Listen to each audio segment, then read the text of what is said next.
Para kay Lucy, masasabi niya na sa 3 taon ng kanilang marriage ni Paul Grant ay naging perfect ang takbo ng lahat. Mahal na mahal niya ang kanyang asawa at naniniwala siyang mahal din siya nito, hanggang isang umaga nagising siya sa takot at pangamba. Habang hinahawakan niya ang ilong ng tulog niyang asawa, ay nagulat na lang siya nang banggitin nito ang ibang pangalan at sinabing, "Mona, itigil mo na yan." Nagtaka siya kung sino si Mona. Ngunit nang tumayo si Paul upang maligo ay biglang tumawag si Mona at nalaman ni Lucy na siya ay ang kanyang bagong secretary. Hanggang mabasa niya ang kanyang mensahe na nagsasabing, "Saan ka na? Nakuha ko na ang paborito mong breakfast, daanan mo na lang ako." Nagulat si Lucy sa mensahe ngunit biglang pumaron si Paul. "Anong ginagawa mo? Bakit pinapakialaman mo ang cellphone ko?" Bulalas niya. Iniabot yun ni Lucy, at napangiti si Paul habang binabasa niya ang mensahe ni Mona. "Marami pa akong gagawin, alis na ako," saad niya. Doon ay napagtanto ni Lucy ang isang bagay, in love ang kanyang asawa sa iba. Kinabukasan ay dumalo si Lucy sa isang conference bilang project director ng Grant Corporation. Pinuri siya sa walang humpay na dedikasyon at galing niya sa trabaho.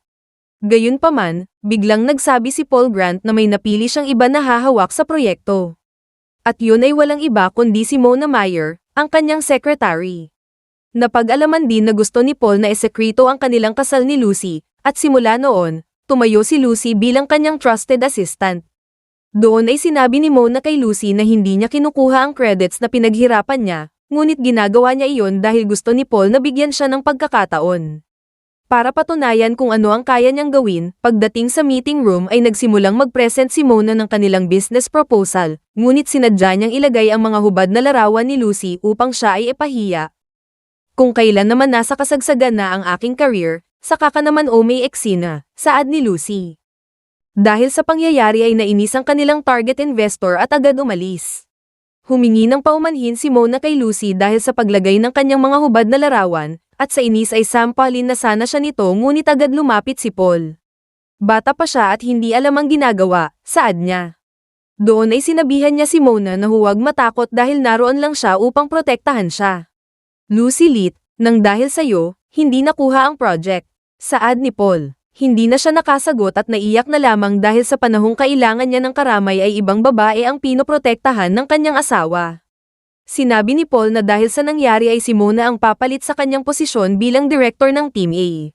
Pagkaalis ay inirapan ni Mona si Lucy at sa pagkakataong iyon, nanatili siyang tahimik. Ngunit hindi pa doon natapos ang kanilang eksena dahil pag-uwi niya sa kanilang bahay, ay nadatnan niya sila sa sala na magkahawak at halos maghalikan sa sofa. "Andito ang iyong asawa, baka nakakaistorbo na ako," saad ni Mona. Pinigilan siya ni Paul at sinabing huwag aalis dahil kailangan pa niyang kumain ng hapunan.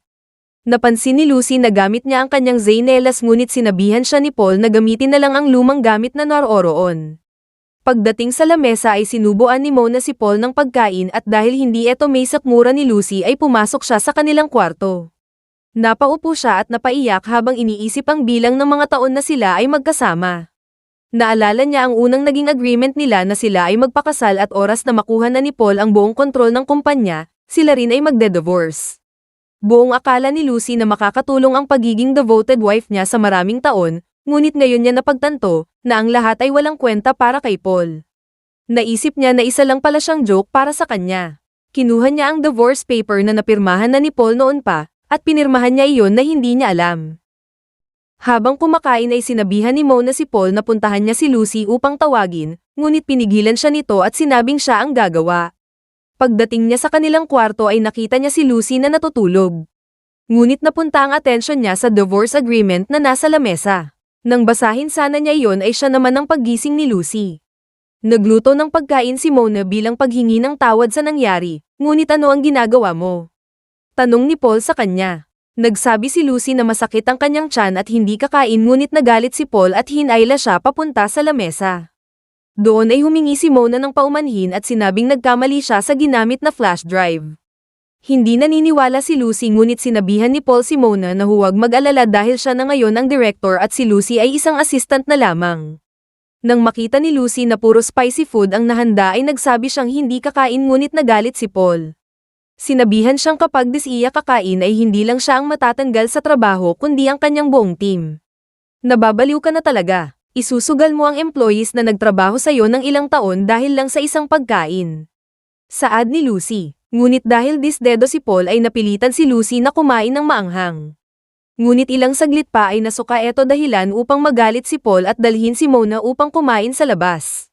Hanggang di na makayanan ni Lucy ang sakit at siya ay napahiga na lang sa sahig. Sinubukan niyang tawagan si Paul upang ipaalam na di na niya na kaya ang sakit ng kanyang tiyan ngunit hindi siya nito pinakinggan. Inakala niya na si Lucy ay nagkukunwari lamang at binabaan siya ng telepono. Hanggang maalala ni Lucy ang kanilang high school days kung saan binubuli siya ng mga lalaki.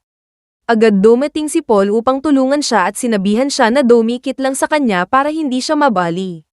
Sa oras na ito ay naisip ni Lucy na ang lalaking tagapagtanggol niya noon ay wala na ngayon. Hanggang tuluyan na siyang mawalan ng malay. Sa kabutihang palad, dumating si Ian Sid, ang lalaking gusto sana ng magulang ni Lucy na para sa kanya, ngunit hindi natuloy dahil kay Paul siya nagpakasal. Pagkagising ni Lucy sa umaga ay nakita niyang nasa ospital siya. Nakita niya rin na naroon si Ian, ang CEO ng Sid Corporation na tumulong sa kanya. Nagulat si Lucy at nang tanungin niya sana kung ano ang nangyari ay siya ang tinanong ni Ian. Tinanong siya kung nasaan ang kanyang asawa at kung may sakit ba siya. Hanggang tawagan siya ng kanyang opisina kaya't kinakailangan niyang bumalik.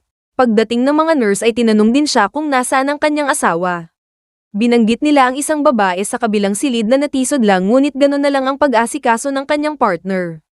Dahil doon, tinanggal ni Lucy ang kanyang singsing para maiwasang tanungin kung nasaan ang asawa niya. Ilang sandali pa ay pinuntahan ni Paul si Lucy at tinanong ang mga nurse kung ano ang nangyari sa kanya. Nang malaman niya na mayroon siyang gastrointestinal problem ay sinisi siya nito kung bakit hindi niya sinabi. Sinabi ko na sa'yo ngunit ayaw mong makinig, saad ni Lucy. Hanggang tinawagan siya ni Mona kaya't agad siyang bumalik sa kabilang silid. Ilang minuto pa ay tumawag ang abogado ni Lucy na nagsasabing aprobado na ang divorce at sa loob ng 30 days ay eepekto na iyon.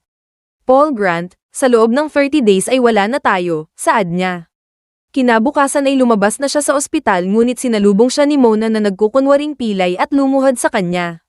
Mona, dalawa lang tayong nandito. Huwag ka nang magkunwari. Saad ni Lucy. Gusto kong kamuhian ka ni Paul, kaya't ginagawa ko to. Total hindi ka naman talaga niya kinokonsidera bilang kanyang totoong asawa. Lubos-lubusan ko na para tuluyan na kayong maghiwalay, bulalas ni Mona. Nang makita niyang parating si Paul ay sinampal niya ang kanyang sarili at muling humingi ng tawad sa ginawa niyang pag-expose sa kanyang mga pribadong larawan. Agad siyang pinigilan ni Paul at sinabing, bakit mo ginagawa yan?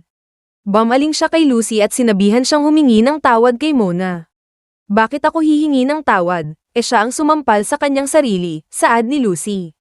Dahil doon, sinabihan siya ni Paul na ibigay niya kay Mona ang kanyang 30% share sa kumpanya. Napag-alaman na ang 30% na share niya ay para sana sa magiging anak nila. Nagkunwari si Mona na hindi niya matatanggap iyon ngunit sinabihan siya ni Paul na mahalaga siya sa kanya at huwag mag-alala kay Lucy dahil siya ay isang backup lamang. Sa galit ay isa-isang nilabas ni Lucy ang nilalaman ng kanyang bag at hinagis kay Mona, kunin mo rin lahat ng mga eto sigaw niya. Gayunpaman, hinawakan siya ni Paul palayo kay Lucy. Kinaumagahan, dinala ni Lucy ang dokumento na nagsasaad na nililipat na niyang lahat ang kanyang share kay Mona. Lucy, masyado mong seneseryoso, mag-sorry lang naman ang kailangan mong gawin, saad ni Paul. Sinapubliko niya ang mga pribadong larawan ko, at pinagtatawanan ako ng mga tao, ngunit ikaw na asawa ko ay ibang tao ang pinapanigan mo. Hindi ba't dapat kayong dalawa ang humingi sa akin ng tawad, sagot ni Lucy. Dahil tungkol naman eto kay Mona, sige pirmahan ko na to, ngunit huwag kang lalapit-lapit isang araw upang bawiin eto, saad ni Paul. Matapos pirmahan ay hinagis yun ni Paul at sinigawan siya na umalis na. Pagkapulot sa dokumento ay sinabi ni Lucy na, siya sige, hindi ako nagkulang at hindi ako nagbago, kung meron man sa ating dalawa ang ganun ay ikaw yun, saad niya sabay alis. Kinalaunan ay onti-onti nang sinusunog ni Lucy ang kanyang mga love letters na ginawa niya para kay Paul dati pa. Ni hindi binuksan ni Paul yun kahit isa, kaya't naisip ni Lucy na siguro nga, hindi talaga siya mahal ni Paul. Hanggang dumating si Paul at tinanong kung ano ang sinusunog niya. Sinabihan niya si Lucy na pupuntahan nila si Charles na bagong dating dahil gusto sila nitong makita. Pagdating sa lugar ay gusto sanang yakapin ni Charles si Lucy ngunit pinigilan siya ni Paul. Bakit pinipigilan mo ako fake marriage naman kayo? Masyado kang possessive, saad ni Charles. Hindi pinalampas yun ni Mona at agad tinawag si Paul upang turuan siyang maglaro ng golf. Kailan pa nagsimula etong naging intimate sa babae? Tanong ni Charles. Sumagot si Lucy at sinabing, baka nga nahanap na niya ang kanyang true love. Matapos ang kanilang laro ay pinakita ni Mona kay Lucy ang mamahaling relo na binigay sa kanya ng kanyang lola. Sinaad niya na dahil nagustuhan niya yon ay binigay sa kanya mismo ni Paul. Hinagis niya iyon at sinabing, isa lang etong lumang basura, kung gusto mo pulutin mo. Sa galit ay sinampal siya ni Lucy. Nang magreklamo si Mona ay muli sana siya nitong sampalin ngunit agad dumating si Paul at tinulak siya dahilan upang maontog siya sa upuan at magdugo ang kanyang ulo. Nagsumbong si Mona na nawala lang niya ang hawakan ng relo ni Lucy ngunit sinaktan na siya nito. Dahil doon ay sinigawan ni Paul si Lucy na hindi niya siya palalampasin oras na inulit niya iyon. Muli niyang dinala si Mona sa ospital at iniwan si Lucy na sugatan. Sa kabutihang palad ay dumating si Charles upang tulungan siya. Binalaan niya si Lucy na iwasan si Mona dahil mukhang isa siyang treasure para kay Paul. Sa bahay ay sinabihan ni Charles si Paul na kung hindi niya mahal si Lucy ay mabuti pang ediborsyo na niya ito. Doon ay inamen ni Paul na hindi nga niya siya mahal ngunit nasanay siya sa kanyang pag-aalaga, kaya't hahayaan lang niya siya bilang kanyang katulong. Total mahal naman siya ni Lucy. At kahit anong gawin niya ay hindi dapat siya magreklamo. Habang pinag-uusapan siya ay narinig lahat ni Lucy ang sinabi ni Paul. Napangiti na lamang ito habang lumuluha at sa kanyang pag-alis ay nakasalubong niya si Mona na nagsasabing kahit anong gawin niyang pagmamakaawa ay hindi siya mamahalin ni Paul. Hanggang nagsimula siyang umakting at sinabihan si Lucy na huwag siyang itulak.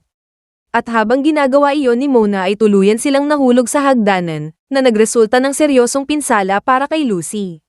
Sa pagkakataong iyon ay agad bumaba si Paul upang tulungan si Mona. Habang si Lucy ay namimilipit sa sakit, binalaan siya ni Paul na tigilan na ang pananakit sa babaeng mahal niya.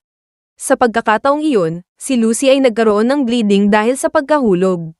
Sa kabutihang palad, natawagan niya si Ian upang tulungan siya. Pagdating ni Ian ay agad sinabi ni Lucy na ilayo na siya sa lugar na iyon. Agad siyang dinala sa ospital at pagkagising niya kinabukasan ay nalaman niya kay Ian na siya ay buntis ngunit nakunan siya dahil sa pagkahulog. Gusto na ni Lucy na magalit at umiyak dahil sa ginagawa ni Paul, ngunit sa ngayon, hanggang luha na lang siya. Agad namang nagpaalam si Ian na aayusin na niya ang kanyang paglabas nang sa ganun, malayo na siya sa piling ng kanyang asawang mapang-abuso at walang pakialam. Ilang sandali pa ay biglang dumating si Charles na nagtatanong kung ano ang nangyari sa kanya at kung bakit siya umiiyak. Sinaad niya na siya ay nagkaroon ng miscarriage dahilan upang magngit-ngit si Charles sa kanyang kaibigan. Kinalaunan, habang si Lucy ay di mapigil ang umiyak, dumating si Ian at tinanong kung ano ang plano niya. Hinawakan niya ang kamay ni Ian at nakiusap na dalhin siya sa lugar niya. Doon ay pumayag si Ian at sinabing iuwi niya siya sa kanyang bahay. Sa oras na iyon ay tinatawagan ni Charles si Paul ngunit nagkataon na iniwan niya ang kanyang cellphone sa tabi ni Mona. Nakita iyon ni Mona at pinatay niya lahat ng tawag ni Charles pagkatapos ay dinelit niya lahat ng tawag niya. Nagsumbong siya na mukhang hindi siya titigilan ni Lucy hanggang siya ay mawala. Gayunpaman, sinabihan siya ni Paul na kahit may temper si Lucy ay hindi niya gagawin iyon. Kinalaunan, umuwi si Lucy upang kunin ang kanyang mga gamit. Iniwan niya ang kanilang divorce paper na parehas na nilang napirmahan kasama ang kanyang wedding ring. Bago umalis ay sinabi niyang, "Goodbye Paul Grant." Samantala, nagalit si Paul dahil mali ang napabook ni Mona na schedule sa ticket, dahilan upang hindi niya napuntahan ang isang mahalagang event. Matapos ang pangyayari ay nagsimulang magkomento ang kanilang mga employees dahil sa sunod-sunod na kapalpakan ni Mona. Pagdating ni Paul ay agad nagsumbong si Mona na gumagawa si Lucy ng paraan upang matanggal siya sa kumpanya. Gayunpaman, sinabihan siya ni Paul na huwag sisihin si Lucy sa kanyang kapalpakan at binigyan siya ng panahon upang pag-isipang maigi ang kanyang mga pagkakamali. Samantala, habang mag-isa sa opisina, ay naalala ni Paul kung gaano kasigasig si Lucy sa kanyang trabaho kumpara kay Mona. Tinawagan niya ang kanyang assistant upang papuntahin doon si Lucy, ngunit nagulat na lang siya nang sabihan siya na nag-resign na ito sa trabaho. Agad niya itong pinadalhan ng mensahe upang magkita sila para sa isang hapunan. Ngunit biglang tumawag si Mona na iniimbitahan siya sa isang dinner bilang paghingi niya ng apology sa kanyang ginawa. Gayunpaman, hindi siya pinaunlakan ni Paul at sinabi niyang busy siya. Habang umuulan at kumikidlat ay naalala niya si Lucy kung paano ito yamakap sa kanya dahil sa takot. Pagkauwi niya ay napansin niyang sarado ang ilaw at tinawag niya ang pangalan ni Lucy. Hanggang mapansin niya ang wedding ring at divorce agreement na nasa lamesa. Akala niya ay nagbibiro si Lucy at pilit pa rin niya siyang tinatawag upang lumabas sa kwarto. Nang wala pa ring lumalabas ay muli niyang tinignan ang divorce paper at doon ay nakita niya ang kanyang pirma. Naalala niya na pinirmahan na niya iyon noong araw na kumuha rin sila ng marriage certificate. Napag-alaman din na ginamit niya lang si Lucy para kumawala sa control ng kanyang mga magulang at para makuha ang CEO na posisyon para sa Grant Corporation. Lucy, kailan ko pa sinabing gusto ko ng divorce? Hindi ka dapat naggaganyan para lang sa isang maliit na bagay, saad niya. Ngunit nang pumasok siya sa kwarto ay napansin niyang wala siya doon. Pati na rin ang mga gamit niya. Sinubukan niya itong tawagan, ngunit hindi na niya ito makontak at nakablock na siya sa kanya. Biglang tumawag ang kanyang kaibigan at sa pag-aakalang si Lucy iyon ay tinanong niya kung nasaan ba siya. Ngunit ang tumawag sa kanya ay si Charles na nagtatanong kung nakausap na ba niya si Lucy. Nalaman niya na nakablock na rin siya kay Lucy at doon ay tinanong ni Charles si Paul kung kumusta na ang kanyang asawa. At dahil walang kaalam-alam si Paul na nakunan si Lucy ay nagalit sa kanya si Charles. Siya ay nanlumo at doon ay sinisi niya ang kanyang sarili sa nangyari kay Lucy. Naisip niya na nasa ospital pa ito kaya't agad siyang pumunta doon upang makita siya. Sa kasamaang palad ay wala na siya doon kaya't kinumpronta niya ang doktor dahil pinalabas siya na hindi pa lubusang nagagamot. Binalaan niya ang doktor na kung may mangyaring masama kay Lucy ay siya ang mananagot, at nang suntukin na sana niya ito ay dumating si Charles upang pigilan siya. Hanggang malaman ni Paul na ilang beses siyang tinatawagan ni Charles sa araw na iyon. Ngunit hindi siya nito sinasagot. Bagkus nagpadala ito ng mensahe na huwag siyang estorbohin. Nagtaka si Paul dahil wala naman siyang natanggap na tawag kaya't pinakita sa kanya ni Charles ang kanyang recent calls. Doon ay naalala ni Paul ang araw na naiwan ang cellphone niya sa tabi ni Mona. Alam ko na kung sino ang gumawa, saad niya.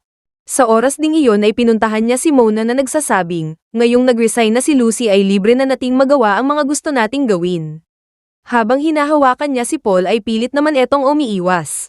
Hindi nagpatinag si Mona at sinabing, hindi mo ba ako na-miss? Habang tinatanggal niya ang kanyang botones ay umiwas eto at biglang tumayo. Mona Meyer, huwag na tayong magkita pa, saad ni Paul. Nagulat si Mona at sinabing, hindi mo ba ako gusto? Gumawa ka ng mga bagay sa talampakan ko na hindi ko alam. Tinulak mo si Lucy na naging dahilan ng kanyang miscarriage at pinakialaman mo ang cellphone ko. Akala mo ba pakakasalan kita kapag nawala si Lucy sakin? Saad ni Paul. Tinulak siya ni Paul ngunit muli siyang lumapit at sinabing, mahal na mahal kita Paul. At yung nangyari kay Lucy ay kasalanan niya dahil hindi siya nag-iingat. Lagi na lang siyang nagbabalak ng masama kontra sakin. Hindi ko akalain na dahil hindi niya ako gusto ay magagawa niyang ibaba ang kanyang sarili para lang doon. Saad ni Mona, kung iniisip mong espesyal ka ay nagkakamali ka. Tandaan mo na hanggat nariyan si Lucy ay mananatili pa rin siyang si Mrs. Grant, bulalas ni Paul. Bago siya umalis ay binigyan niya si Mona ng tseke bilang kabayaran na hindi na siya muling pumagitna pa sa kanila ni Lucy. Dahil doon, muling nagngit-ngit si Mona at sinaad na gagawin niya ang lahat upang makuha niya ang title na Mrs. Grant. Habang naghihintay ng balita ay nalaman ni Paul kung nasaan si Lucy. Agad siyang nagpabili ng regalo upang suyuin si Lucy at nangakong hindi na niya siya pakakawalan. Samantala, sa bahay ni Ian ay lubusan ng kanyang pag-aasikaso kay Lucy upang muling bumalik ang kanyang lakas. Dahil doon, naisip ni Lucy na sa buong buhay niya, ay siya lang ang lalaking nakagawa sa kanya ng ganon. Sinamahan siya ni Ian na kumain at doon ay pinaalala niya na dati pa ay si Lucy ang nagtatanggol sa kanya pag siya ay binubuli noong sila'y bata pa. Simula noon, nangako si Ian na kapag sila ay malalaki na ay siya naman ang magtatanggol kay Lucy.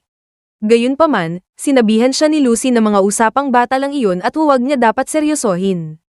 Nang umuwi na siya sa kanilang bahay ay nadatnan niya si Paul na naghihintay. Sinabihan siya ng kanyang ina na pumayag siyang matulog doon si Paul at nagpayo na mag-usap muna silang mabuti. Pumasok sila sa kwarto upang mag-usap, at doon ay tinanong siya ni Paul kung bakit hindi niya sinabi na buntis pala siya. Lucy, nagkamali ako, bigyan mo naman ako ng pagkakataon upang bumawi, saad ni Paul. Baka nakalimutan mong pumirma ka na sa divorce, ano pa ba ang gusto mo? Tanong ni Lucy, hindi ako makakapayag na idiborsyo ka, hiniwalayan ko na si Mona para sa'yo, magsimula tayong muli, sagot niya. Ngunit hindi nagtagal ay biglang tumawag si Mona na nagsasabing buntis siya. Agad nagpaalam si Paul na may aasikasuhin lang siya at kapag naayos na ang problema at babalikan niya siya agad. Pagkaalis ni Paul ay tinanong si Mona ng kanyang mga magulang kung anong nangyari at umalis agad si Paul. Doon ay pinagtapat ni Lucy na lagi silang nag-aaway kaya't sila ngayon ay nasa proseso ng kanilang divorce. Dahil doon, nangako ang kanyang mga magulang na anuman ang mangyari ay mananatili pa rin sila bilang kanyang suporta. Muling naalala ni Lucy ang panahong sinuwi niya ang kanyang mga magulang para lang magpakasal kay Paul. Ngunit ngayong wala na sila ni Paul ay pinili niyang manatili sa kanyang mga magulang upang makabawi man lang. Pagdating kay Mona ay agad binigay ni Paul ang card na naglalaman ng $1 million na agad namang niyang kinuha. Kunin mo yan at ipalaglag ang inyong dinadala, saad ni Paul. Gayunpaman, tinapon ni Mona ang card at sinabing, iiwanan mo na ba kami ng anak mo? Ganyang ka baka walang puso, tandaan mong ito lang ang tanging anak mong nabubuhay, lalo pat sinabi ng doktor na malabo na makapag-anak pa si Lucy, saad niya. Dahilan upang makinig si Paul sa kanya. Bago pa umalis si Paul ay kinuhanan siya ng picture ni Mona at pinadala kay Lucy. Nang matanggap yun ni Lucy ay agad niyang dinlit at blinock ang kanyang number. Kinalaunan ay pinasyalan ni Ian si Lucy sa kanilang bahay dala ang mga binili niyang regalo. Natuwa sina Mr. and Mrs. Lit at binanggit ng kanyang tatay na matagal nang single si Ian at sobrang natoon sa trabaho. Sinabi niya na pagkakataon na nila upang kilalanin ang isa't isa. Sumang-ayon naman ang kanyang ina na nagsasabing tumatanda na sila at dapat isipin din niya iyon. Gayunpaman, nagsabi si Lucy na magkaibigan lang sila ni Ian. At sadyang hindi talaga sila mag-click sa isa't isa. Matapos nilang magkwentuhan ay agad nagpaalam si Ian na agad namang hinatid ni Lucy sa labas. Doon ay humingi si Lucy ng pasensya dahil sa kanyang sinabi at binanggit ang pinagdadaanan niya ngayon. Sinaad naman ni Ian na okay lang iyon at naroroon pa rin siya bilang kaibigan. Hindi natin kailangan madaliin ang lahat. Basta't tandaan mo, narito lang ako para sa'yo, handa akong maghintay kung kinakailangan, saad niya. Kinalaunan, nagkita sina Lucy at Talia, ang kapatid ni Ian na best friend na rin niya. Binanggit ni Lucy ang ginawa niyang pagtanggi kay Ian dahil sa inoffer ng kanyang mga magulang. Gayunpaman, nalaman niya kay Talia na matagal na siyang gusto ng kanyang kapatid. Pinakita niya kay Lucy ang mga paintings na gawa ng kanyang kuya simula noon pa, at napag-alaman din na siya ang nagdisenyo sa wedding dress na ginamit niya. Ngunit hindi siya nagpakita sa kanyang kasal at tinago lahat ng kanyang nararamdaman sa kanya. Gayunpaman, ginamit niya ang pagpinta upang doon ilabas ang kanyang nararamdaman. Matapos ang trabaho ay agad umuwi si Ian at nadatnan si Lucy na naroroon. Nalaman ko na lang na gusto mo pala ako noon pa, bakit hindi mo sinabi nang sa ganun, hindi ako napunta sa taong walang pakialam sa akin. Saad ni Lucy. Nilapitan niya si Ian at doon ay hinawakan niya ang kanyang kamay. Huwag mong gawin yan dahil baka isipin kong may gusto ka sakin. Saad ni Ian, lagi kang naririyan para sakin, paano kung subukan natin, saad ni Lucy. Niyakap siya ni Ian at sinabing, mula ngayon hindi na kita pakakawalan. Kinalaunan ay binisita nila ang magulang ni Ian at sila ay tuwang-tuwa para sa kanilang anak. Agad iminungkahi ng kanyang ama na pag-usapan na ang kanilang kasal. Ngunit sinabi ni Ian na masyadong maaga pa, at ang importante ngayon ay ang nararamdaman ni Lucy. Sinaad niya na handa siyang maghintay hanggang handa na ulit si Lucy na magpakasal. Kinagabihan ay hinatid siya ni Ian sa kanilang bahay. Bago magpaalam ay hinalikan niya siya sa noo at pinasuot ang kanyang coat para hindi siya lamigin. Ngunit bago pumasok sa pintuan ay nadatnan ni Lucy si Paul na naghihintay sa kanya. Pagkakita sa kanya ay nagalit ito at tinanong kung kaninong coat ang kanyang suot. Sabihin mo, sinong lalaki ang nagmamay-ari niyan? Tanong niya, para saan ba? Wala ka nang pakialam doon dahil unang-una, divorce na tayo, sagot ni Lucy. Mag-asawa pa rin tayo at hindi ka pwedeng magkaroon ng iba dahil hindi ako pumapayag. Saad ni Paul, pinipilit niyang hawakan si Lucy ngunit bigla siya nitong iniwasan at muling sinabi na divorce na sila at wala na siyang magagawa. Biglang nagising si Paul sa katotohanan at nagsorry na hindi siya dapat sumigaw. Humingi siya ng isa pang chance para pagbigyan siyang muli. Tama na, sa Wednesday magkita tayo ng 3 o'clock sa Skyline Cafe, saad ni Lucy. Sa pag-aakalang pagbibigyan siyang muli ay natuwa si Paul at sinabing, sige pupunta ako. Pagdating sa opisina ay tinanong niya ang kanyang assistant kung ano ang magandang regalo sa nagtatampong babae. Nagtaka ang kanyang assistant kung si Mona ba o si Lucy ang gusto niyang bigyan. Pinayuhan siya na madaling mapasaya ang isang babae sa isang regalo lamang, bagay na kinatuwa ni Paul. Dahil doon, agad niyang inutosan ng kanyang assistant na mag-prepare ng maraming bulaklak at wedding venue na rin para sa kasal. Inisip niya na kapag bibigyan niya si Lucy ng isang grand wedding ay paniguradong papayag na siyang tanggapin siyang muli. Inisip din niya na bibigyan niya si Lucy ng isang mamahaling kwentas at kailangan makuha niya iyon sa susunod na auction day. Kinabukasan ay dumating na nga ang auction na agad niyang dinaluhan. Ngunit hindi niya inaasahan na naroon din si Ian. Nagsimula ang bidding sa 1,000,000 ngunit agad niyang sinakyan iyon ng 2,000,000 hanggang makuha niya ang mamahaling kwentas, kasama na ang vase item na naroon. Na-impress ako sa pagkagalante mo, saad ni Ian. Ngunit sa oras na iyon ay napansin ni Paul ang suot ni Ian na bracelet. Naalala niya na may ganun ding charm bracelet na binibigay ni Lucy dati sa kanya, ngunit tinanggihan niya iyon at sinabing, boring. Tinanong niya si Ian, Mr. Sid, matanong ko lang, sino ang nagbigay ng charm bracelet na suot mo? Bigay ito ng girlfriend ko, sagot ni Ian. Nagtaka si Paul kung galing ba iyon kay Lucy hanggang napagtanto niya na iyon ay nagsisimbolo ng eternal love. Matapos ang bidding ay nilapitan ni Paul si Ian dahil sa kanyang suot na singsing. Gusto niyang bilhin iyon kahit tripli pa sa pinambayad niya, dahil gagamitin niya di umano sa babaeng pakakasalan niya. Gayunpaman, tumanggi si Ian at sinabing gagamitin din niya iyon sa babaeng pakakasalan niya na nagmumula sa Lit family. Sinabi niya na napagkasunduan na ang kanilang kasal noong sila ay bata pa, at panahon na upang matuloy iyon. Kung gayon, binabati ko kayo ng asawa mo ng habang buhay na kaligayahan. Saad ni Paul, Mr. Grant, kung mangyaring mapunta ka sa Arva, ay huwag mong kaligtaang dumalo sa aming kasal, habol ni Ian. Nang makaalis na siya ay naisip ni Paul na baka si Lucy ang kanyang tinutukoy. Sa oras na iyon ay kinabahan siya, at dahil naisip niya na si Lucy ay isang ordinaryong babae lamang, ay sinantabi niya iyon dahil si Mr. Sid ay galing sa isang mayamang pamilya. Kinabukasan sa isang kafe ay nagkita sina Paul at Lucy. Dumating si Paul na may dalang bulaklak ngunit lalong nainis si Lucy dahil allergic siya sa pollen ngunit hanggang ngayon hindi pa rin niya iyon naaalala. Agad sinabi ni Paul na mayroon siyang surprise sa kanya at agad siyang tumawag para dalhin iyon. Ngunit ang dumating ay si Mona na kinagulat ni Lucy. Siya ba ang sinasabi mong regalo? Tanong niya kay Paul. Nainis si Paul at tinanong si Mona kung ano ang ginagawa niya doon at nang paalisin sana niya ito ay agad siyang nagsabing, namimiss ka na namin ng iyong anak. Doon ay nagulat si Lucy na buntis si Mona at tinanong si Paul kung totoo ba ang lahat. Sumagot si Mona at sinabing paglabas ng baby ay ibibigay niya iyon sa kanya para alagaan dahil magiging anak nila iyon ni Paul. Muli niyang tinanong si Paul kung totoo ba ang sinasabi niya. Doon ay sinaad niya na siya ang panganay sa kanilang magkakapatid at kapag hindi siya makapagbigay ng apo, ay babawiin sa kanya ang kanyang posisyon sa kumpanya. Siguro naman maintindihan mo eto lalo na ngayong hindi ka na pwedeng magkaanak. Saad ni Paul, nakakasuklam ka, sagot ni Lucy. Alam mo, kahit dinadala pa ni Mona ang anak ko, ikaw pa rin naman si Mrs. Grant, saad ni Paul. Sa tingin mo makukuha ako dahil lang sa isang title. Saad ni Lucy, pwede bang mag-mature ka na? Ayusin na natin eto, sinusubukan ko na ngang magbago saad ni Paul. Dahil doon, binagsak ni Lucy ang divorce certificate sa lamesa na kinagulat ni Paul. Lucy, matagal na panahon na tayong nagsama. Hindi naman eto basta-basta masisira sa isang iglap lang. Isa lang etong karaniwang pagkakamali. Hindi mo ba kayang i-handle eto? Saad niya. Gayunpaman, agad nagpaalam si Lucy at bago umalis ay sinabing may mahal na rin siyang iba kaya't huwag na siyang pakialaman pa. Pinigilan siya ni Paul at hindi naniniwala dahil ang alam niya ay mahal na mahal pa rin siya ni Lucy. Huwag ka nang magtampo, itigil na natin eto, papakasalan kitang muli, saad ni Paul. Gayunpaman, nagpumiglas si Lucy at sinabing, tapos na tayo, tumigil ka na. Pagkaalis ay napangiti si Mona dahil sa wakas ay masusolo na niya si Paul. Nilapitan niya ito at sinabing si Lucy ay bulag dahil hindi niya nakikita ang hangarin niya.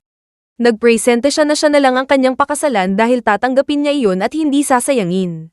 Gayunpaman, tinanggihan siya ni Paul at sinabing kung hindi dahil sa kanya ay hindi sana siya dinaborsyo ni Lucy. Ngunit agad nagsabi si Mona na meron siyang alam na paraan para makuha niyang muli si Lucy. Yun ay ang ipahayag sa media ang kanilang nalalapit na kasal. Sinaad niya na dahil mahal siya ni Lucy ay paniguradong babalik siya sa kanya. Dahil doon, pumayag si Paul na kinatuwa ni Mona. Kinabukasan ay nagkita sina Lucy at Talia. Nakita nila ang wedding announcement ni Paul at Mona ngunit hindi na interesado si Lucy na tignan pa iyon. Hanggang sinabihan siya ni Talia na may gusto siyang ipakita sa kanya. Sinamahan niya si Lucy pababa sa may hall, at doon ay napansin ni Lucy ang maraming bulaklak na nakadecorate sa paligid. Nagtaka siya sa kakaibang setting at sinabing, Kung hindi sana pinadala si Ian sa abroad, at kung hindi sana ako pinadala sa Jackson, ay malamang, kami ni Ian ang nagkatuluyan, saad niya. Hanggang makita niya si Ian na nasa may piano. Pinuntahan niya ito at doon ay inabot ni Ian ang kanyang kamay. Dinala niya siya sa gitna at kinuha ang isang ring na hinanda niya. Inabot niya ito sa kanya sabay sabing, magpakasal na tayo. Sinaad ni Lucy na hindi niya deserve lahat ang ginagawa niya para sa kanya, ngunit sinabi ni Ian na kahit padaborsyado na siya o kahit pa may anak na siya ay mamahalin niya pa rin ito gaya noong unang araw na magkaroon siya ng feelings sa kanya. Muli niya siyang tinanong, gusto kitang pakasalan, tatanggapin mo ba ang alok ko? Hindi na nag-isip si Lucy at agad pumayag ito. Matapos suot ang ring ay tinanong siya ni Ian, pwede ba kitang halikan? Hindi na sumagot si Lucy bagkus siya na ang humalik sa kanya na kinagulat ni Ian. Doon ay binati sila ng kanilang pamilya na kanina pa pala naroroon. Kinalaunan ay patuloy pa rin na naghihintay si Paul sa resulta ng kanilang pahayag na magpapakasal na. Umaasa siya sa sinabi ni Mona na muli siyang lalapitan ni Lucy. Ngunit isang araw na ang dumaan ay wala pa ring Lucy na nagpakita. Hanggang may dumating na mensahe mula kay Lucy na nagsasabing bukas ng umaga ay naroroon siya sa Garden Hotel. Sa nasabing hotel ay agad pumunta si Paul upang kausapin si Lucy, ngunit nagulat na lang siya dahil si Mona ang humarap sa kanya. Hindi ko inaasahan na gagawa ka talaga ng pahayag na ikakasal na tayo, saad niya.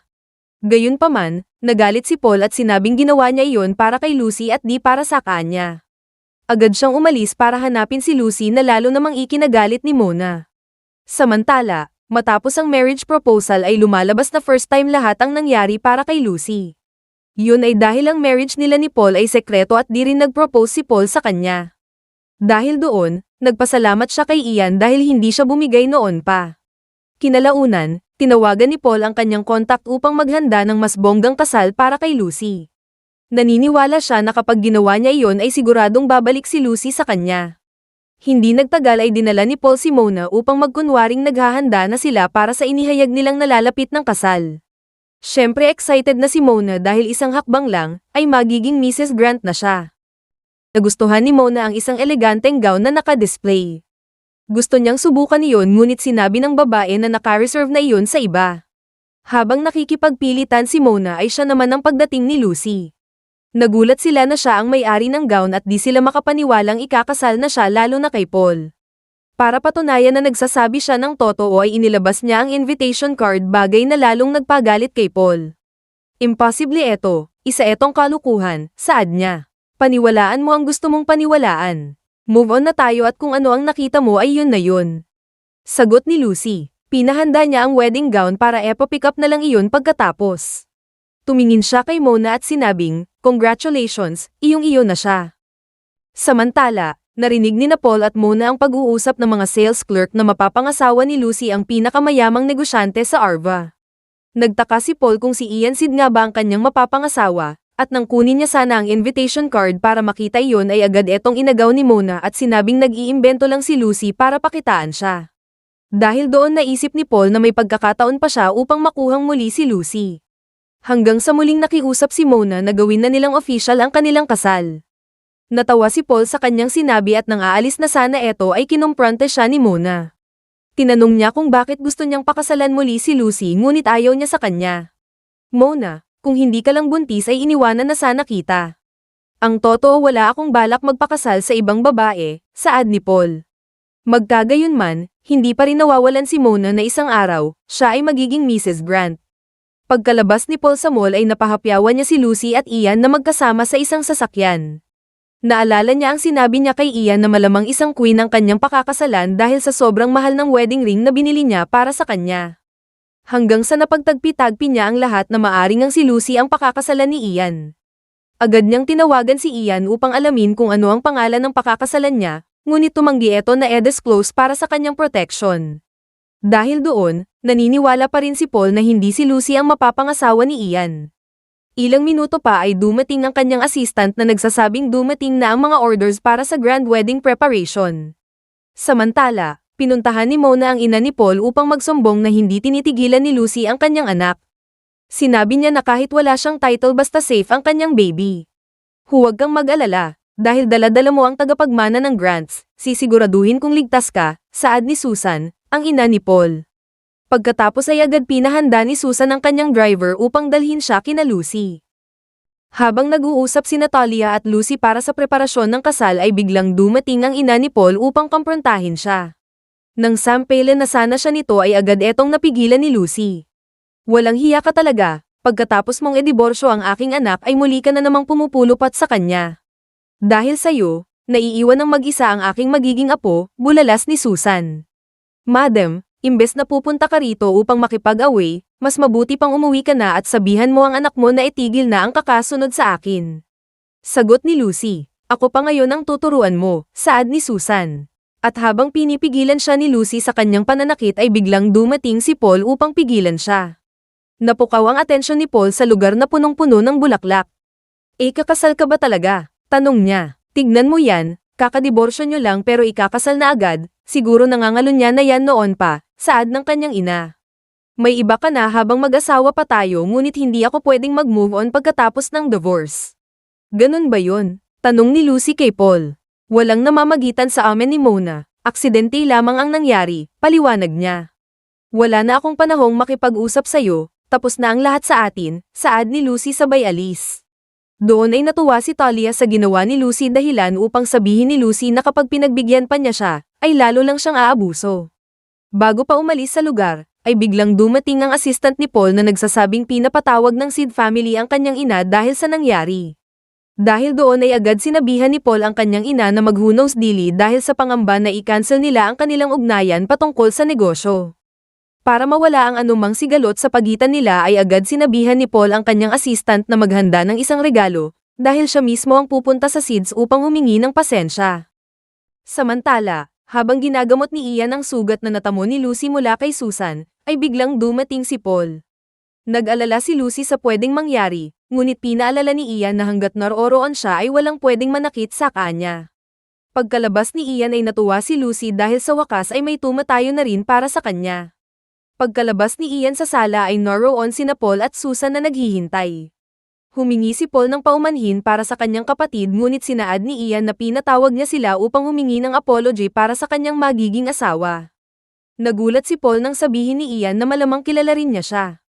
Kasunod nito ay agad nagsabi ang kanyang assistant na paparating na si Mrs. Sid. Ngunit ang lumabas ay ang isa sa kanilang tauhan na nagsasabing hindi maganda ang pakiramdam ni Mrs. Sid kaya't minabuti niyang magpahinga. Ngunit bago pa sila makalabas ay hindi na maganda ang pakiramdam ni Paul, dahil sa kutob na maaring ang si Lucy ang mapapangasawa ni Ian. Hindi na maganda kailangan ko nang pabilisin ang mga bagay-bagay. Saad niya, ngunit pagdating niya sa kanyang bahay ay naghimotok eto dahil sa pagtrata ni Ian sa kanila. Agad namang nagpakita si Mona na nagsasabing hindi niya inaasahan ang pagpunta ni Susan upang kumprontahin si Lucy. Mukhang boto ang nanay mo sakin, saad ni Mona. Gayunpaman, muli siyang sinabihan ni Paul na hindi porket buntis siya ay magiging Grant na rin siya. Pagkaalis ni Paul ay nagnitngit si Mona at nagtaka kung bakit ang dali lang nakuha ni Lucy ang title na Mrs. Grant.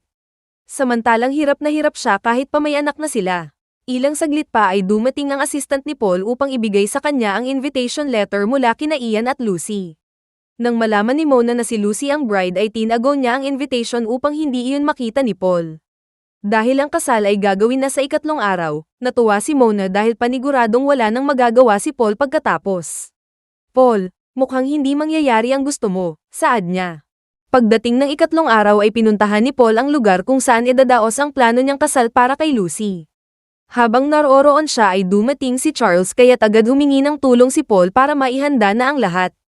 Gayunpaman, sinabihan siya ni Charles na si Lucy ay ikinakasal na sa kabilang hall, na agad namang pinuntahan ni Paul.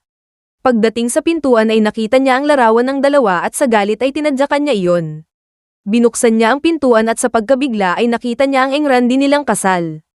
Nilapitan siya ng isang crew upang bigyan ng inumin, ngunit kinwelyuhan siya ni Paul habang tinatanong kung ano ang pangalan ng bride. Nang malaman niya na siya ay si Lucy Litt, siya ay nanlumo at napaupo sa sahig. Hindi eto totoo, kailangan kong makausap si Lucy, saad niya. Ngunit nang puntahan niya sana siya ay pinigilan siya ng mga gwardya, dahilan upang siya ay maghamon ng santukan. Pagkatapos ng kasal ay agad pumunta sina Lucy at Ian sa kanilang sasakyan. Gayunpaman, naiwan ni Lucy ang kanyang bag na muli niyang benalikan. Sa wedding hall ay naroon pa rin si Paul, na agad namang nahanap ng kanyang mga tauhan. Doon ay inutusan niya sila na hanapin si Lucy sa lalong madaling panahon. Habang siya ay napapaupo sa sakit, napansin niyang may dumaan kaya't agad siyang tumayo para tignan. Habang siya ay nanghihina sa sakit, patuloy pa rin niyang binabanggit ang pangalan ni Lucy.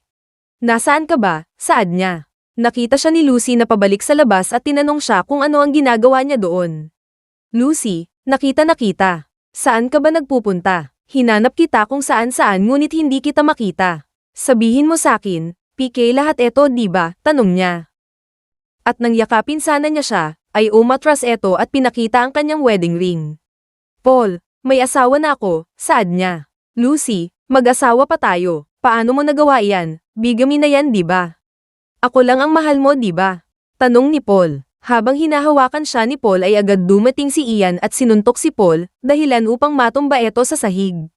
Muli siyang tumayo at inulit na hindi totoo ang lahat. Gayunpaman sinabihan siya ni Lucy na tapos na ang lahat sa kanila.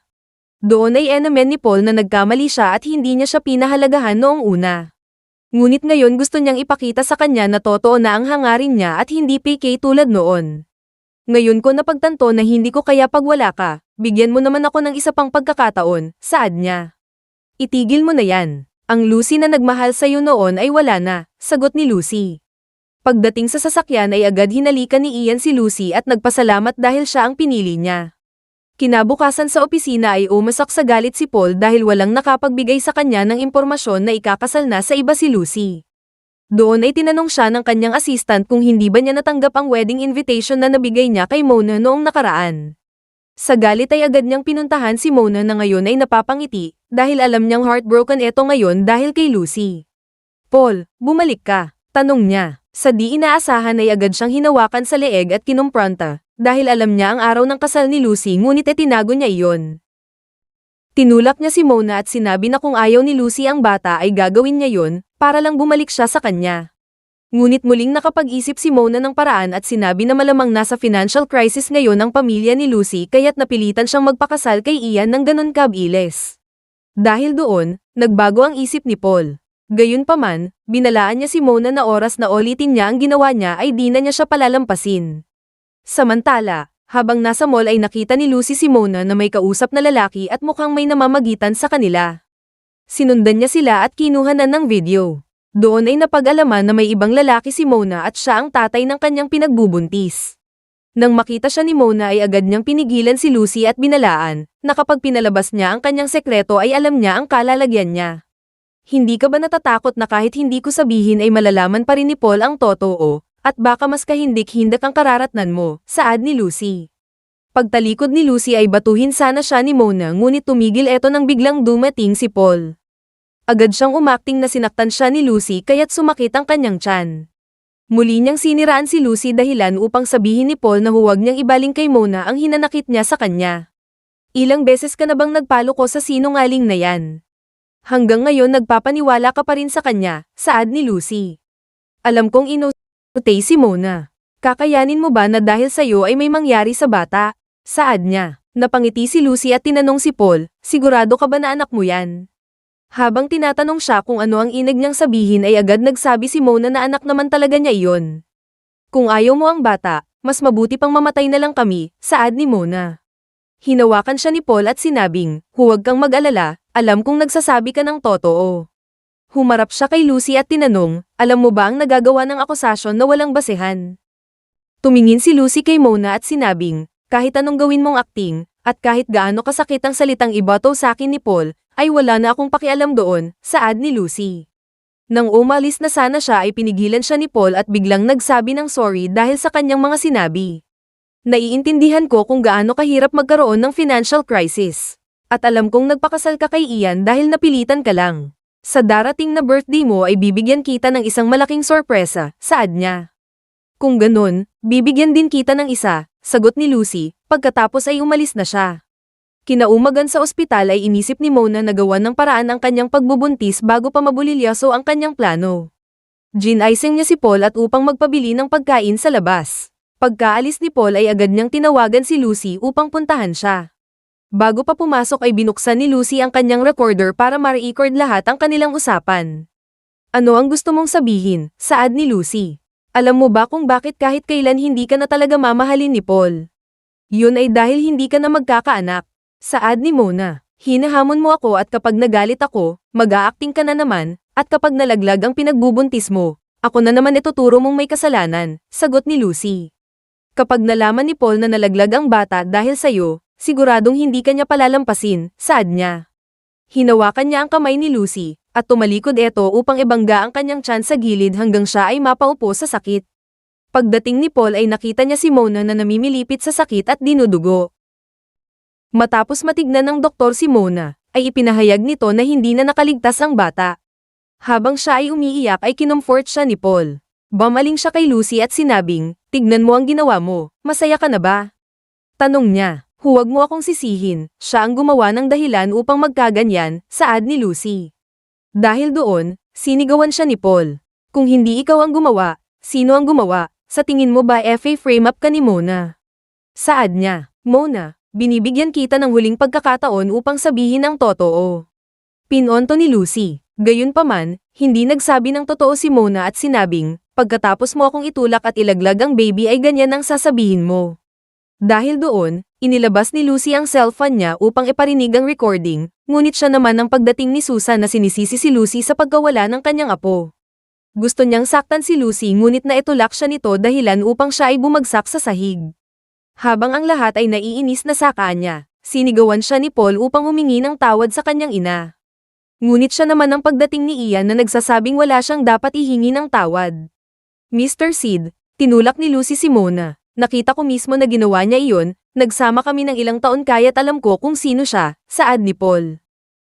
"Huwag niyo nang sisihin si Lucy, siguro nga hindi niya kasalanan ang nangyari, hayaan niyo na. Total wala rin namang ebidensya kung sino talaga ang nagsasabi ng totoo," saad ni Mona. Sumagot si Lucy at sinabing, "Wala kang ebidensya ngunit meron ako." Nang ay parinig sana niya ang audio recording ay agad pinigilan iyon ni Susan at sinabing, "Sisisihin mo na naman si Mona." Sumang-ayon si Paul at doon ay sinaad niya na sa pag-uugali na meron siya ay deserve niya talaga na hindi magkaanak. Dahil doon ay sinuntok siya ni Ian. Nagwala ang kanyang ina habang pinagsisigawan sa lahat na isa silang masamang pamilya. Dahil doon, di na nakapagpigil si Lucy at panarinig sa lahat ang pag-uusap nila ni Mona habang wala pa sila. Narinig yun ng lahat kaya't agad bumaba si Mona sa kama upang kumbinsihin si Paul na fake ang kanilang usapan at frame up lang ang lahat. Gayunpaman, sinabihan siya ni Paul na tumigil na dahil rinig na mismo ang ebidensya. Sinubukan niyang lapitan si Susan ngunit sinampal siya nito at sinabihang hindi siya nararapat sa kanilang pamilya. Pagkaalis ng lahat ay muling nagmakaawa si Mona na nagawa niya lang ang lahat dahil sa selos at ang totoo ay siya ang pinaka-nasaktan. Gayunpaman, sinabihan siya ni Paul na ayaw na niya siyang makita pa. Hinabol niya sina Lucy na paalis na at hiningi na gusto niya siyang makausap. Humingi si Paul ng sorry dahil sa maling pagkakilala niya kay Mona, ngunit binanggit niya na pati si Lucy ay may pagkakamali din. "Alam mo palang ganon siya matagal na, bakit ngayon mo lang sinabi?" saad ni Paul. "Pero di bali, palalampasin ko yan basta sumama ka lang sakin at magsimula tayong muli," dagdag niya. "Paul, naghihintay ang aking asawa, kung wala kang sasabihin ay aalis na ako," sagot niya. Pagka-uwi ni Paul ay nadatnan niya si Mona na naghihintay sa kanya. Nagmakaawa eto na huwag siyang iwan, ngunit siya naman ang pagdating ng isang lalaki na may dalang kutsilyo. Nang saksakin niya sana si Paul ay agad bumara si Mona, dahilan upang masugat siya sa tiyan. Habang inaalalayan ni Paul si Mona upang dalhin sa ospital ay biglang dumating ang isa niyang tauhan upang ipakita ang isang gamit di umano ni Lucy na nakita sa lugar. "Kay Lucy yan saad ni Paul. Dahil doon napangiti si Mona at mukhang may kinalaman siya sa nangyari. Sa ospital ay binantayan ni Paul si Mona, at pagkagising ay agad tinanong ni Mona kung sino ang gustong manakit sa kanya. Sinabi ni Paul na kagagawan yun ni Lucy dahilan upang tanungin siya ni Mona kung iyon ba ay dahil sa kanya. "Mukhang naging delikado ang buhay mo dahil sa presensya ko, mabuti nga sigurong hindi na tayo magkita pa," saad ni Mona. Dahil doon niyakap siya ni Paul at sinabing, "Niligtas mo ang buhay ko, paano kita iiwanan ngayon?" saad niya. Ngumiti si Mona at sa tuwa ay niyakap niya si Paul. Sa loob ni Paul ay naisip niyang kaya nagawa iyon ni Lucy ay dahil nagseselos siya kay Mona. Hanggang dumating na nga ang birthday ni Lucy. Gayunpaman, umiikot ang balita na si Lucy ay nag-hire ng isang hitman upang patayin ang kanyang ex dahil sa selos. Pagdating ni na Lucy sa lugar ay agad nagpakita si Paul at tinanong si Lucy na kung talagang mahal pa niya siya ay dapat iwanan na niya si Ian na mang-aagaw ng asawa. Tapos na tayo, saad ni Lucy. Hindi pa tayo tapos, sagot ni Paul. Kung hindi mo ako mahal, bakit nag-hire ka ng hitman para saktan ako? Isa pa tinulak mo si Mona upang malaglag ang bata, di ba't nagseselos ka kaya mo nagawa iyon? Tanong ni Paul. Hindi ako nagseselos, at ang bata ay hindi sayo, saad ni Lucy, dahilan upang magulat si Paul. Gayunpaman, nagbigay si Mona ng assurance na mahal niya si Paul at di niya magagawang lukuhin siya. Naniniwala ako na hindi mo ako lulukuhin. Saad ni Paul pagkatapos ay bumaling eto kay Lucy. Nakakaawa at nakakasuklam na ang ugali mo, Lucy, dahil sa inggit ay nagagawa mo ng manira, saad ni Paul. Hanggang sa dalhin nila si Mr. Young upang magbigay ng testimonya sa totoong nangyari. Gayunpaman, mas pinili niyang pumanig sa grants at sinabing binayaran siya ni Lucy upang e-frame up si Mona upang sabihin na iba ang ama ng kanyang dinadala. Dahil doon lalong kinamuhian ni Paul si Lucy at sinabing tama lang talaga na hindi na siya makapag-anak pa. Hanggang sa biglang bumukas ang monitor at lumabas ang isang footage kung saan kausap ni Mona ang lalaki habang tinatanong niya siya kung kailan niya hihiwalayan ang kanyang asawa, lalo pat hindi magtatagal ay lalabas na ang anak nila. Doon ay sinabi ng lalaki na maghintay lang siya at mag-relax lalo na't dala-dala niya ang kanilang baby. Mona, pinaglalaruan mo ako. Saad ni Paul. Muli siyang hinawakan ni Mona at sinabing mahal na mahal niya si Paul at kailanman hindi niya siya magagawang lukuhin.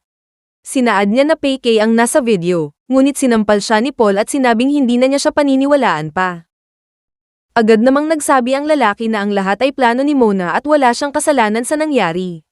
Gayunpaman, sinabihan pa rin ni Paul ang kanyang mga tauhan na ilayo silang dalawa. Muling nagmakaawa si Mona na patawarin na niya siya at pagbigyan dahil niligtas rin niya ang kanyang buhay. Muling lumambat si Paul kay Mona at siya ay bumaling kay Lucy. Natagpuan ang gamit mo sa lugar kung saan may gustong manaksak sa akin. Isa yung ebidensya na ikaw ang mastermind sa nangyari, saad ni Paul sa kanya. Sa di inaasahan, dinala nila ang isang babae na nagsasabing binayaran siya ni Mona upang nakawin ang necklace ni Lucy at ikalat sa lugar para maging ebidensya. Binunyag din niya na binayaran ni Mona ang lalaki upang saksakin si Paul at para makapagkunwari na naligtas niya ang buhay niya. Hindi yan totoo, bakit kinakailangan mong magbayad ng mga tao para lang siraan ako, saad ni Mona. Muli siyang lumapit kay Paul ngunit hindi na naniniwala si Paul sa kanya at hiniling na ilayo siya sa harap niya. Sinubukan ni Paul na lapitan si Lucy ngunit hindi na rin siya nito pinansin at piniling umalis kasama si Ian. Hanggang mag-isa na lang siya at sinabing, bakit nangyari sa akin eto? Napagtanto niya na lahat yon ay nagsimula nang dumating si Mona sa buhay niya. At dahil naisahan siya ng husto ay kumuha siya ng kutsilyo upang saksakin eto. Bilang resulta, napunta siya sa bilangguan dahil sa kasong pagpatay. Doon ay binisita siya ni Lucy na nagsasabing pinapante siya ni Charles. Iniabot niya ang isang love letter na ginawa niya noon pa. Bilang tanda na kahit papaano ay siya ang lalaking first love niya. Matapos mag-usap ay bumalik siya kay Ian, na nagsasabing mag-iingat dahil siya ay buntis. Muling nagpasalamat si Ian na sa huli ay siya ang pinili niya at ganon din kay Lucy. Mga ka-recaps, hanggang dito na lang ang ating kwento, at makikita natin dito na ang taong madaling matangay o marupok, ay maaring magdulot sa kanya ng matinding kapahamakan.